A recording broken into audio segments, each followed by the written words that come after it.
সমালোচনা যারা করো তাদের কাছে জানতে চাই, এত সময় পাও কোথায়? এত সুন্দর মনটাকে ডাস্টবিন বানিয়েছো, কোনো সমস্যা হয়েছিল কি মাথায়?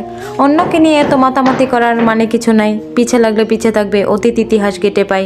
সমালোচনা করে বোকার মতো অনেকেই করেছে সময় নষ্ট, অন্যের পথের কাটা হতে গিয়ে অনেকেই হয়েছে পথভ্রষ্ট।